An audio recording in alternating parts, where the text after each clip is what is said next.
Welcome to the conference room. Please enter your password. 17 years ago. At the tone, please record your name, followed by the pound key. PALTIEL. Thank you. To announce participant number, please.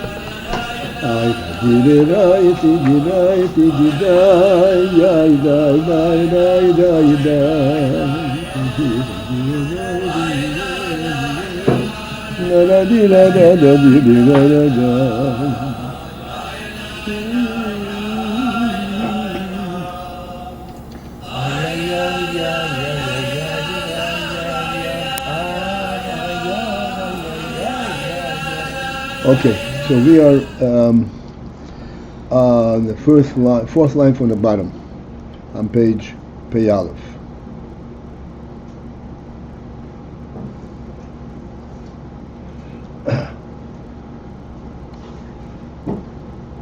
We're saying that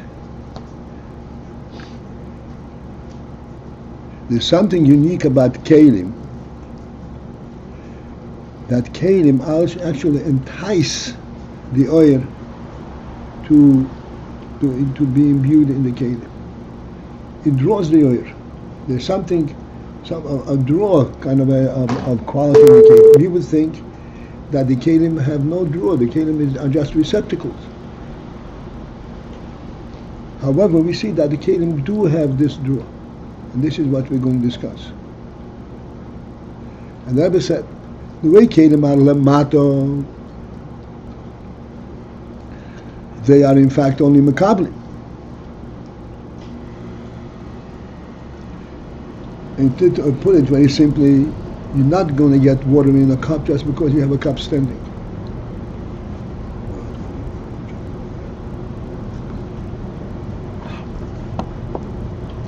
You're going to have water. If you have water, you'll have a cup.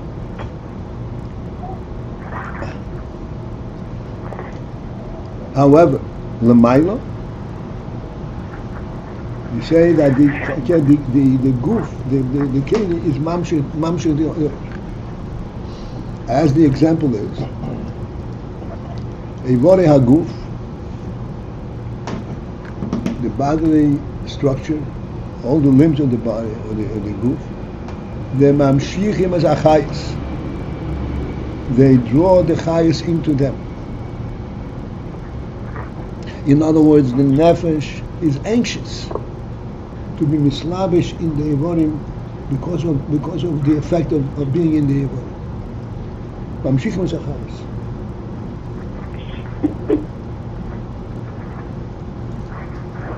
And that is due to the fact because for the shoyresh of the keilim precedes is a kodom, is a precedent el ha'er to the oil. Precedes, that does not only mean it precedes in time element. Precedes means it is superior. It has a higher, significantly higher root meaning. How is it? The keili, the goof without chayes is nothing. You have to say that shoresh ha-keilim is kodom el-hoyer. The word kodom means a precedent, a pristine. Pristine? Original. More original.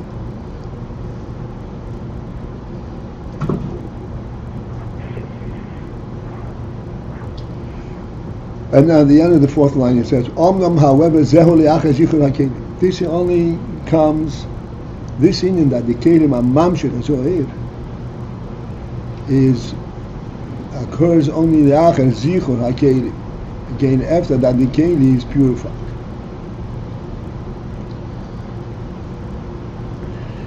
When the keili is purified, this is what we have to focus on. We started this yesterday. The keili is purified. Okay, let's just a few more words.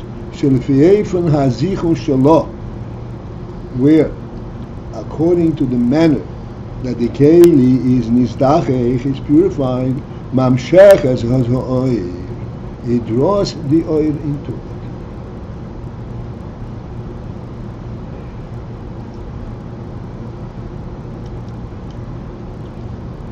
Now, the whole phenomenon of zichuch keili, purification of the keili, is in order to facilitate for the oil to come into the keili.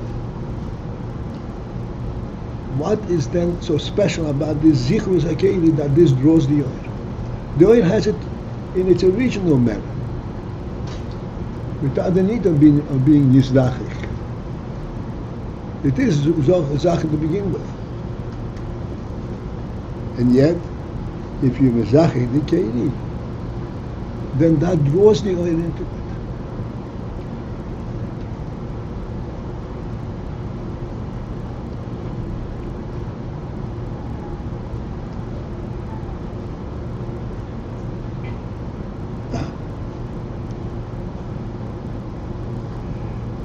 This is what we were saying the whole time.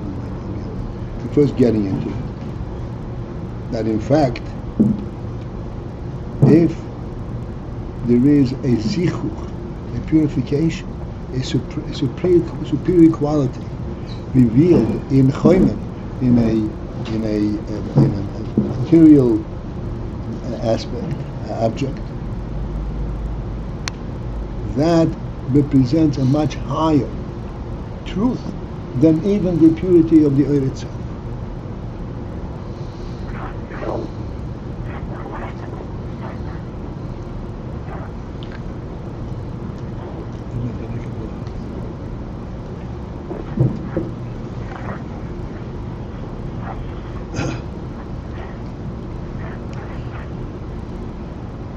So that the oil recognizing the phenomenal truth expressed by the fact that the keili is nizdachik, and this is what draws the oil into it.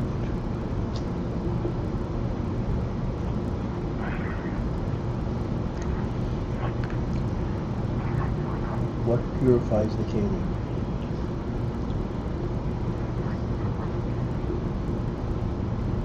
Purifies the keili is to tell the keili, make sure that the keili knows that it's only a keili. And it's God who does that. What? And at L'maila, it's God who does that. The Mila, yes. Then as it comes down, the keili knows that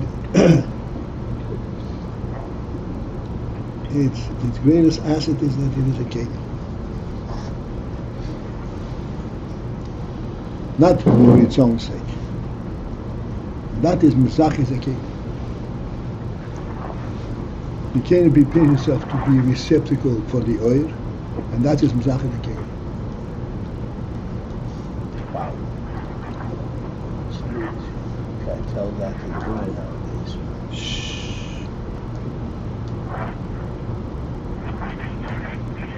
Ubitchilas are his habus,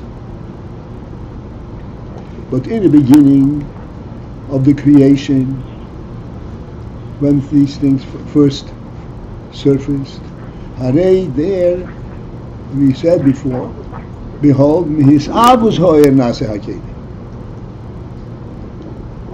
From the hisabus, as a result of the oil being nisaven, meaning the oil becoming coarse, acquiring a coarse, a thickening element.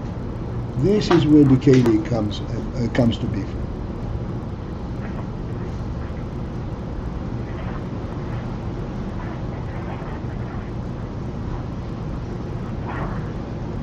This is the phenomenal thing as far as we are concerned, very important to understand.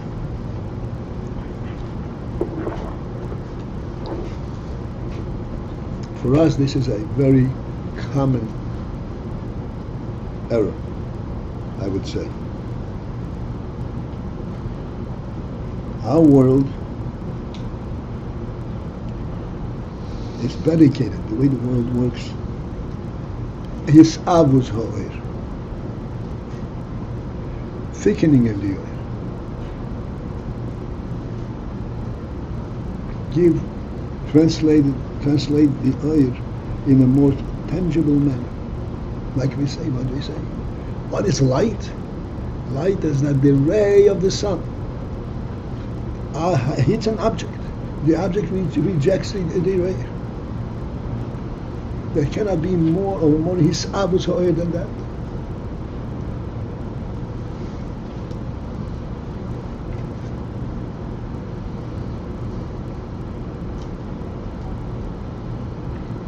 And this is where we stop. We don't realize there is this system, but this system is for the purpose that the keili should have the oil. This is not an element for the oil. This is an element for the keili. This is what makes the keili into a keili.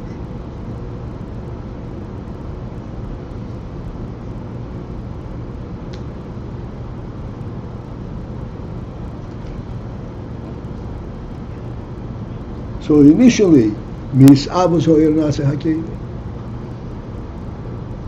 But then, what results from what is the result of this process? Hisabus oir, that nase hakeili. That then there is a means to receive the oir at the keili level. This is the meaning for hisabus oir.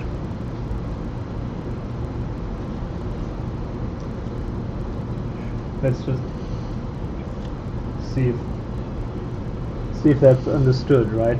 By the thickening of the light, the vessel comes into being, and the point of that, or the intent of that, is that it too will be returned to light. It will become a receiver for light. Something not clear, that's something that you don't understand. With that, it does sound like a return to the original state, like it's a circle. How's it? Return to original state that the keili itself becomes oir. You have light becoming thicker, becoming a vessel, receiving light and returning to light. Yeah. Returning to okay. What is the difference between keili and oir? Both are creations. The difference is that the keili does not sense it's being a creation. The oil is all it is, it's a creation.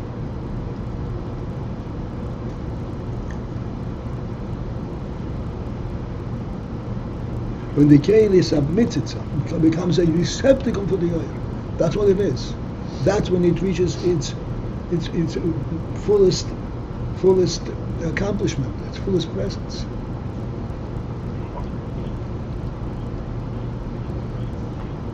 That's why it's a keili, it's not a piece of material.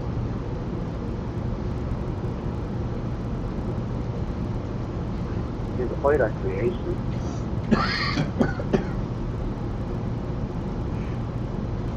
The oil facilitates its creation.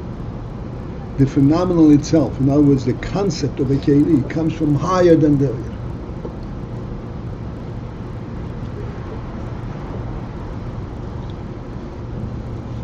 But the process that allows the keili to surface is the hisabus oil.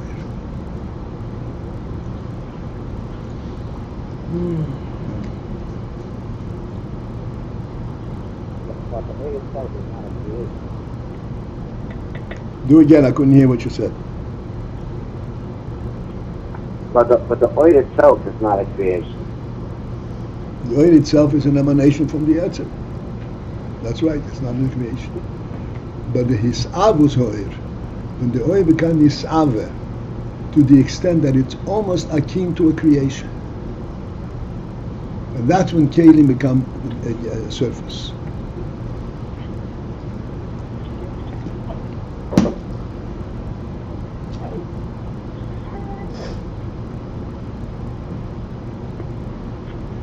I want, if I may ask, when we say that emanation, is this the same as Red Hashem is the same as? Yes. I said that in our situation nowadays we have a very clear way to understand these principles. Oir, light, is a super worldly phenomenon. World, by definition, is dark.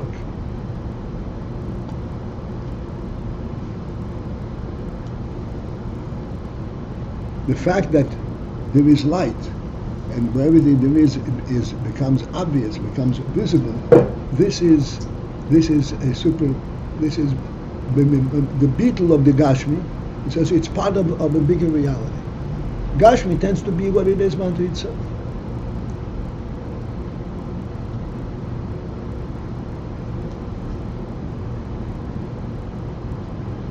But then, when the oil ultimately is mislabish in the keili, then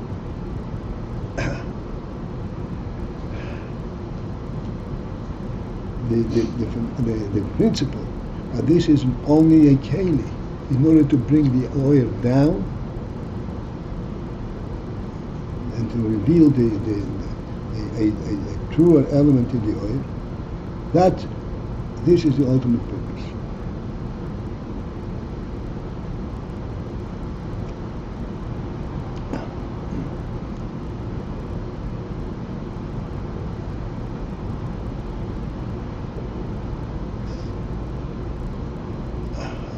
Yeah, there's more to talk about it, but I think we'll leave it over here.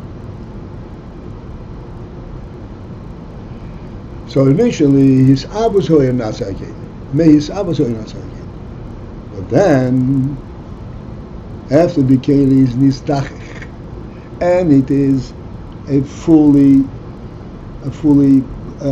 receptacle element. It is there clearly not for its own presence, but in order to accommodate and to bring and to reveal the oil. This is where the keili is actually elevated. They reveal the elevation of the keili. This is similarly true b'hamdida, regarding the medida element of the measuring element. The b'shorsham, that we say b'shorsham in the root state. Medidas ha-keilim kodum limedidas ha'eres. The definition of the keilim precedes the definition of oil.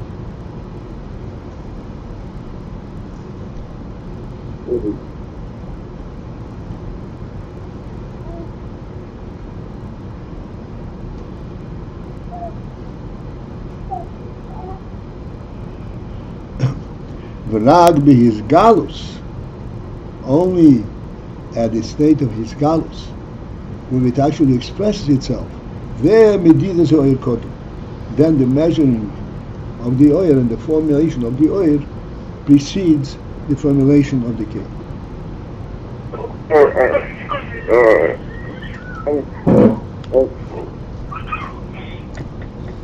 Please mute your phone.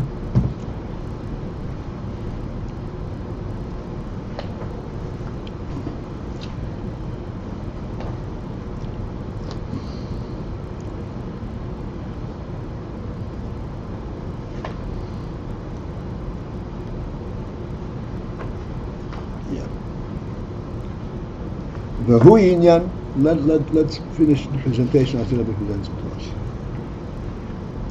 We get lost if you start going in our own bell. This is the principle. The b'machshava eretz kodmo. That in machshava, in thought, in the divine thought, at that level, eretz kodmo. Eretz precedes, is first, comes before the Shamayim. Will be his havos, but in actual revelation, in actual coming to be, Shamayim kodmo.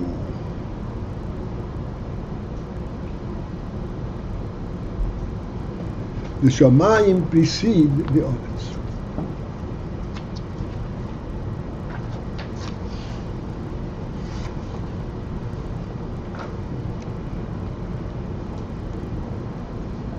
For this we have a present muscle, so to speak, that we should understand this principle.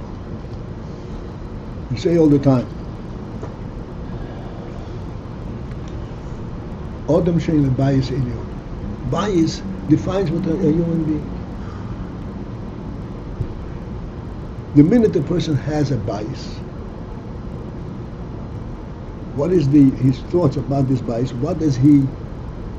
How does he relate to the bias? The bias, yes, gives a place for him, but that doesn't do anything for him. He begins to seeing how he can activate and furnish this house, make it usable. This is so important. This makes you into a human being. So why are you so preoccupied with making it usable?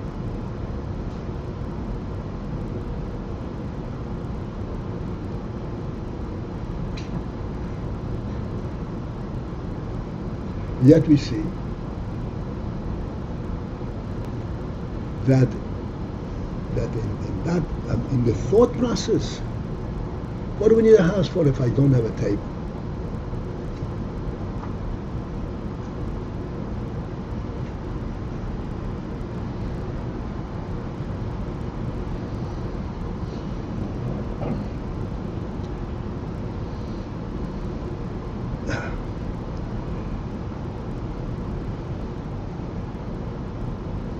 The house versus the table is like the shamayim and the orens. The house versus the table is like the shemayim versus the orens. Versus the orens.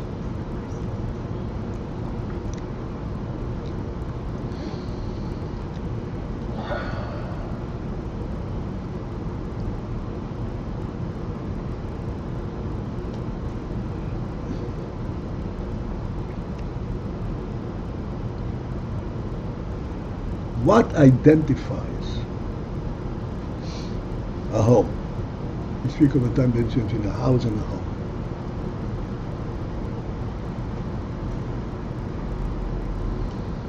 A home, which means it identifies a human dwelling, which is the super presence in this. What identifies human dwelling? The furnishings. Not the house.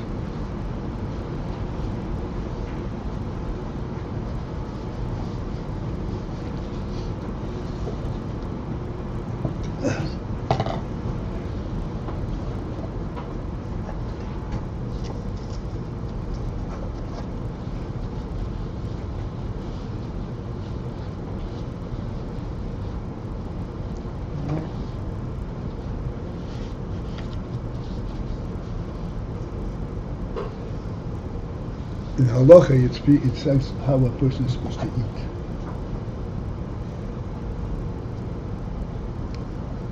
Among the things that it says, that you're supposed to be in one place, sit and eat in a sitting position in one place.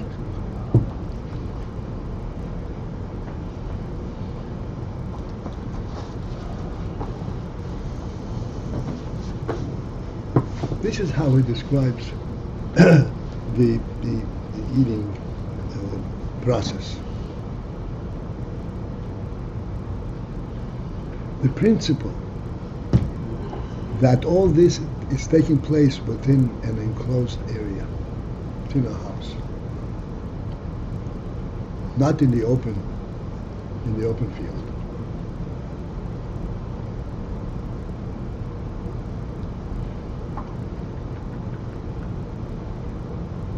Which is also a requirement.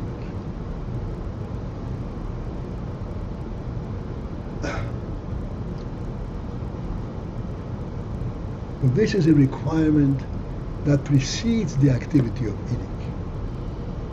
Adam she'ein ba'is elyon. This is in the machshava level. But when it comes to identifying a human process, that occurs from the activity itself. from the having a table, having a spoon, and so forth. This is how a human being is.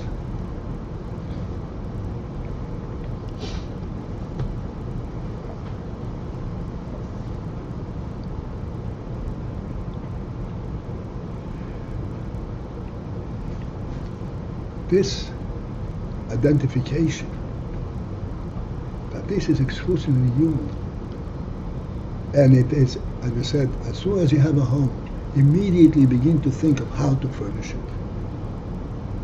The fact that you have a home that is not at all satisfying,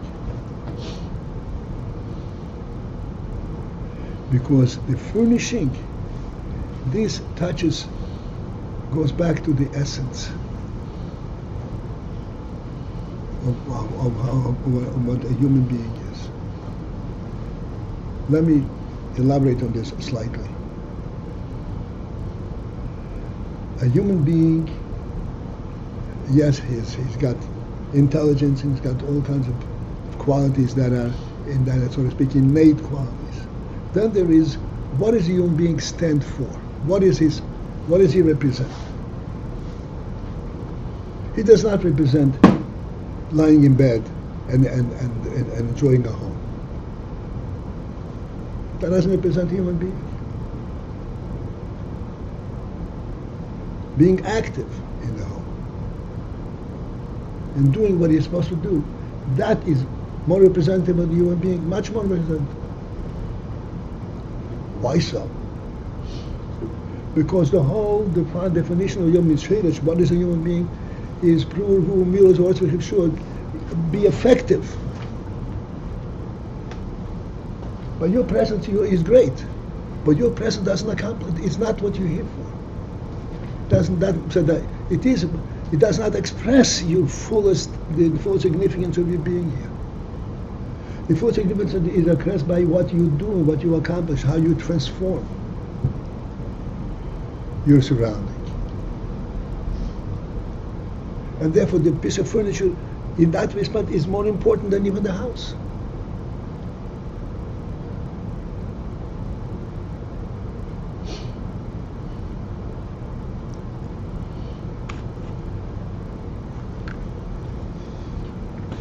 Although you cannot bring in furniture without a house.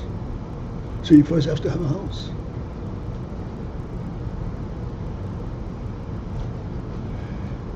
This is how it happens in actual fact. But in fullest concept, that actually the activity in the house represents a human being more than the house itself, than having the house. So who is with me on this? Yeah, 100%. Thank you, Shmuel. Who else? It represents the human being more than the house, but it represents the human being. So there's a human being which is like the soul, which is seemingly comes before the what it's represented through.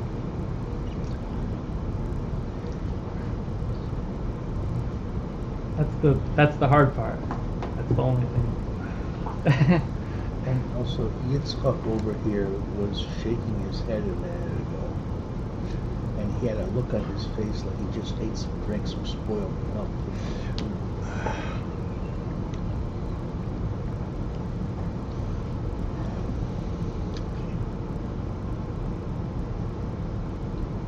The ultimate greatness in the world is the fact that there is not a house but a human being. Human being is Talmudic and saying he represents the godly presence in the world. That's the ultimate greatness.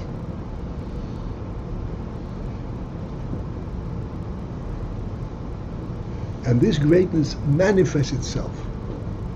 Not only manifests, but why is it so great? Because when the human being comes to the world, he starts ruling the world. He infects the world with the divine quality. If he is just a presence, then he doesn't do anything.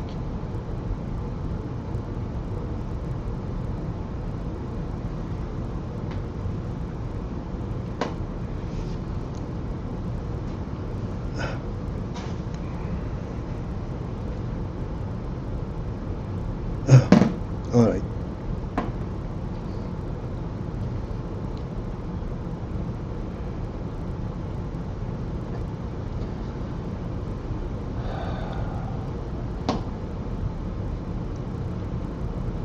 He has to first be a human being, like you said, and then he's able to affect the world.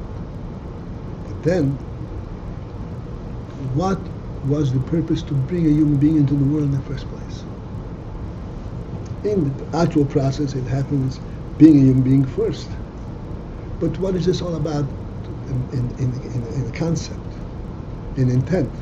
It is that he should transform his activity.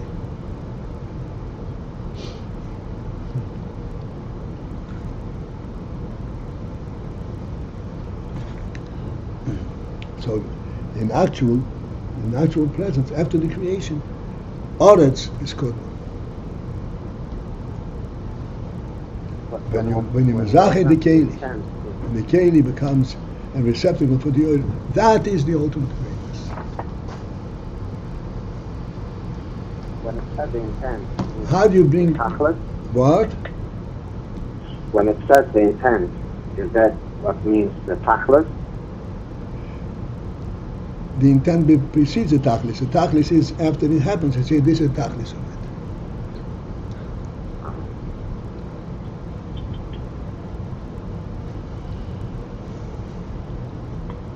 It means the kavuna.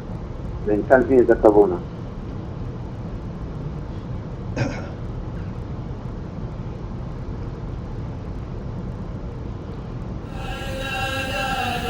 What we're saying is, we're not up to such detail.